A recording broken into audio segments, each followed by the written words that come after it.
एक नारा आजकल सोशल मीडिया पर ये चल रहा था, खासकर आज जब ये ट्वीट आया उसके बाद हर्षवर्धन जी, कि काशी से मोदी और अयोध्या से योगी, ये मांगता है उत्तर प्रदेश। तो आपको लगता है कि इसका इनको कोई पॉलिटिकल फायदा होगा? देखिए सौरभ जी, राजनीतिक चर्चा का समय है और इस समय अगर मुख्यमंत्री के मुंह से कोई बात निकलेगी तो निश्चित तौर पर वो बड़ी चर्चा की वजह बनती है। लेकिन एक तो ये कि कोई सामान्य राजनीतिक समझ रखने वाला व्यक्ति भी बता सकता है कि योगी आदित्यनाथ आज के समय में किसी भी सीट से, लगभग किसी भी सीट से, अब लगभग जब मैं कह रहा हूं तो कुछ सीटें हो सकती हैं कि बहुत ज्यादा ऐसी सीटें हो जो समीकरण के लिहाज से उनके प्रतिकूल हों, लेकिन लगभग किसी भी सीट से वो चुनाव लड़ेंगे तो वो चुनाव जीत जाएंगे। और मैं निजी तौर पर यह नहीं मानता हूं कि अयोध्या या किसी ऐसी जगह से जाकर वो लड़ेंगे तो उससे बहुत ज्यादा लाभ मिलेगा, या नहीं लड़ेंगे तो हानि होगी। उसके पीछे वजह बहुत स्पष्ट है। भारतीय जनता पार्टी का जो कोर एजेंडा है उसके अभी ध्वजावाहक हैं योगी आदित्यनाथ, और उन्होंने बहुत स्पष्ट तौर पर, अगर हम ध्यान से देखें तो हम लोग शायद भूल गए 2019 में जो प्रयागराज में कुंभ हुआ था वो उन्होंने इतने अद्भुत तरीके से कराया, तो प्रयागराज से क्यों नहीं? फिर ठीक बात, मथुरा और वृंदावन का इतना सुंदर विकास कराया, नए सिरे से अब हुरंगा भी लोग जानने लगे, होली खेलने जाने लगे। तो पहले से वृंदावन इधर जाते थे, अब तो कई जगह जाते हैं, तो वहां से क्यों नहीं? फिर अयोध्या में वो दीपावली हर बार मना रहे हैं, तो वहां से क्यों नहीं? और गोरखपुर की तो उनकी तैयार सीट है जहां से वो एक समय में तो ये स्थिति थी तो तय करते थे, तो भाजपा का भी प्रत्याशी अगर उनकी पसंद का है तो जीतेगा, नहीं तो नहीं जीतेगा, तो फिर वहां से क्यों नहीं? तो मेरा यह मानना है कि कल जो योगी जी ने पत्रकारों के साथ बात की उसमें दो मैसेज बहुत साफ थे। वो चुनाव लड़ना इसीलिए चाहते हैं क्योंकि अखिलेश यादव आमतौर पर चुनावी रेस से बाहर होते हैं। जो संदेश देने की बात है वो बहुत क्लियर है, मायावती नहीं होती है, अखिलेश यादव नहीं होते हैं, तो एक जो नेता होगा वो सामने से लड़ रहा होगा। दूसरी जो बड़ी चीज है जो देवेंद्र बता रहे हैं कि पार्टी नेतृत्व तो ये चाहता है, बहुत क्लियर कट है कि केशव मौर्य भी लड़ेंगे, योगी आदित्यनाथ भी लड़ेंगे, संभवतः दिनेश शर्मा नहीं लड़ने जा रहे हैं, जो मेरी जानकारी है अभी तक। तीसरी जो चीज है कि कल ही की बातचीत में एक चीज और उन्होंने कहा है कि सारे लोग तैयार रहें, नए चेहरे होंगे। पार्टी के विधायकों को इस बात के लिए तैयार रहना है कि टिकट कटेगा, नई जिम्मेदारी मिलेगी, नए लोगों को एडजस्ट किया जाएगा। यानी भारतीय जनता पार्टी ने अपना जो असेसमेंट है वो किया और उसके आधार पर एक तो आगे से लड़ते हुए नेता दिखे और अब आपकी बातों से दो सवाल जो समाजवादी पार्टी या विपक्ष के लिए निकलते हैं मैं डॉक्टर अजीज खान से पूछना चाहता हूं। एक तो ये आपने कहा कि आपका ऐसा आंकलन है कि योगी आदित्यनाथ लगभग किसी भी सीट से लड़ेंगे तो जीत जाएंगे, उनको दिक्कत नहीं होनी चाहिए, और किसी विशेष सीट से कोई विशेष फायदा या ना लड़ने से नुकसान भी उनको नहीं होने जा रहा है। और दूसरा डॉक्टर अजीज खान ये कि क्या अब अखिलेश जी को भी चुनाव लड़ना चाहिए? क्या यह अच्छा नहीं होगा कि सीधी सीधी टक्कर हो? देखिए सौरभ जी, अभी हर्षवर्धन जी ने जो बात कही उस पर थोड़ा सा मुझे बात करनी पड़ेगी। इन्होंने कहा किसी भी सीट से लड़ सकते हैं, लेकिन बार बार चर्चा हो रहा 3 सीट में से किसी में से लड़ेंगे, वो कहीं ना कहीं सुरक्षित सीट की तलाश में पहली बात।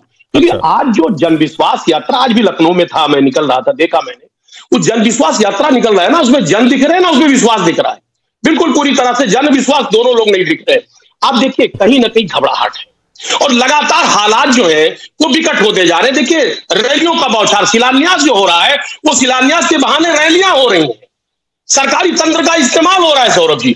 तो मुख्यमंत्री जी का घबराना स्वाभाविक है और वो समझ नहीं पा रहे आखिर किस सीट से लड़ूं। एक बात, क्योंकि वो कहीं ना कहीं आप देखिए वही वाली स्थिति पैदा हो रही है जो पंचायत चुनाव में हुआ था, वही वाली स्थिति आज मुख्यमंत्री महोदय एहसास कर रहे हैं अपने आप को कि शायद वही स्थिति पैदा करूं, क्योंकि जिस तरीके से सरकारी तंत्र को लगाया गया था चुनाव जीतने के लिए, डीएम एसपी लग गए थे चुनाव लड़ने, पुलिस के सामने लखीमपुर में महिला की साड़ी तक की खींची गई थी और हमारे विपक्ष के लोगों को पर्चे नामांकन तक नहीं भरने दिए गए थे, शायद वो स्थिति पैदा हो। लेकिन ये माननीय योगी जी इस बात को समझ लें, जनता के आगे सब फेल है। नहीं चलिए ठीक है, आप कह रहे हैं योगी जी सेफ सीट चाहेंगे, अभी बताइए अखिलेश जी को चुनाव लड़ना चाहिए या नहीं लड़ना चाहिए?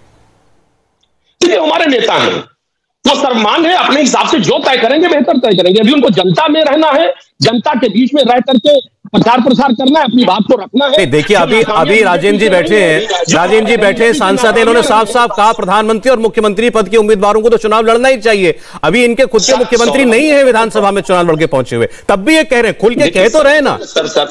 आपकी कोई राय होगी? कानूनिया नहीं बनाएंगे सर, आ रहा हूं, ये कानूनिया नहीं बनाएंगे। 2017 में योगी जी चुनाव नहीं लड़े थे। मैं कहना चाह रहा हूं कि देखिए हमारे नेता को तय करना है, अभी जनता में मांग है, जनता चाहती है वो लोगों के बीच में जाएं। अच्छा, ये बताइए, अखिलेश जी के लिए, अखिलेश जी भी कहीं से लड़ेंगे तो जीत जाएंगे, या अखिलेश जी के लिए भी कोई सेफ सीट्स हैं? क्या अखिलेश जी जहां चाहे वहां से खड़े हो जाए जीत जाएंगे? देखिए, हमारे नेता की लोकप्रियता पूरे प्रदेश में इस कदर है, जनसैलाब आप देख रहे हैं सौरभ जी, आज भी लखनऊ में था, पूरे प्रदेश में देख रहे हैं, वो जहां से भी लड़ेंगे। विपक्ष का जमाना। अब मैं इस पर जरा दोनों जो बीजेपी के सांसद, माननीय सांसद बैठे हैं, आपका रिएक्शन उनसे लेना चाहता हूं। राजेंद्र जी का मैंने नाम लिया, तो पहले राजेंद्र जी बताएं। वो कह रहे हैं एक तो योगी जी चाहते हैं सेफ सीट, इसीलिए ये सारी धार्मिक नगरियों वाली सीटों की चर्चा हो रही है, या उनके अपने गोरखपुर की, और इसके अलावा अखिलेश जी इतने पॉपुलर हैं जहां चाहे वहां से जीतेंगे। नहीं, एक तो मैं ये जरा जानना चाहता हूं कि सेफ सीट की बात किसने कही? क्या पार्टी ने कही है? क्या योगी जी ने कही है? ये अंदाज लगा रहे हैं कि हर गोरखपुर से होंगे, अयोध्या से होंगे, मथुरा से होंगे, ये तो अनुमान है ये। और मैं ये मानता हूं कि योगी जी कोई धार्मिक नेता नहीं है। ये ठीक है कि उनकी पृष्ठभूमि एक गोरखनाथ पीठ के अध्यक्ष के नाते एक उनकी एक विशेष उनका व्यक्तित्व है, परंतु वो प्रदेश के मुख्यमंत्री हैं और उनकी पहचान एक कुशल प्रशासक की है। उनकी पहचान एक पूरे प्रदेश को बढ़िया कानून व्यवस्था देने वाले मुख्यमंत्री की है, विकास का एक एजेंडा लागू करने वाले मुख्यमंत्री की है। वो शिलान्यास कर रहे तो वो लोकार्पण भी कर रहे हैं, और जब विकास जब होगा तो दोनों काम होंगे। इसलिए कोई जो बार बार कही जा रही है कि शिलान्यास हो रहे, केवल शिलान्यास नहीं हो रहे, लोकार्पण भी हो रहे हैं। तो योगी जी की जो पिछले 4.5 पौने 5 साल में जो उन्होंने काम किए हैं, उसके कारण से वो कहीं से भी लड़ सकते हैं। कोई ये जो कथित नहीं मैं कहूंगा, जो धार्मिक नगरी की जो बात आ रही है, मैं नहीं समझता है कि अनुमान है ये।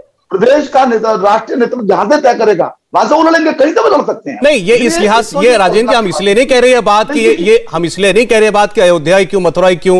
भाई देखिए, मोदी जी ने भी बनारस को चुना, तो बनारस को उसकी सांस्कृतिक विरासत के लिए चुना। ऐसे ही इन दोनों शहरों की अपनी एक विशेषता, एक खासियत है, और वहां से मैसेज जब जाता है तो उसका एक अलग मतलब होता है। मैं आपकी बात से सहमत हूं। यदि पार्टी चाहे तो इन स्थानों से उनको लड़ने के लिए कह सकती है, चुनाव लड़ने के लिए कह सकती है। चलिए ठीक, आपने कहा कि योगी जी जहां से चाहे वहां, पार्टी जहां से चाहेगी कहीं से भी चुनाव लड़ सकते हैं, वो कहीं से भी कंस्ट्रिक्टेड नहीं, कोई बंधे हुए नहीं कि यहीं से लड़ना है उनको। लेकिन जो दूसरा प्रश्न था ये अखिलेश जी का, ये उनके पार्टी के प्रवक्ता कह रहे हैं कि वो जहां से चाहें वहां से जीतेंगे, उनके लिए लोकप्रियता का सैलाब है, उनके पीछे इस वक्त लोगों का भरोसा है, और आपकी सरकार सरकारी कार्यक्रमों के जरिए पॉलिटिकल कार्यक्रम करवा रही है। सैयद जफर इस्लाम जी, देखिए वो जफर इस्लाम साहब, राजेंद्र जी जरा एक मिनट, मैं उनका उत्तर चाह रहा था। अच्छा जफर जी, देखिए सरकारें अपना काम करती हैं, वो काम कर रहे हैं अपना, सरकार का काम है काम करना।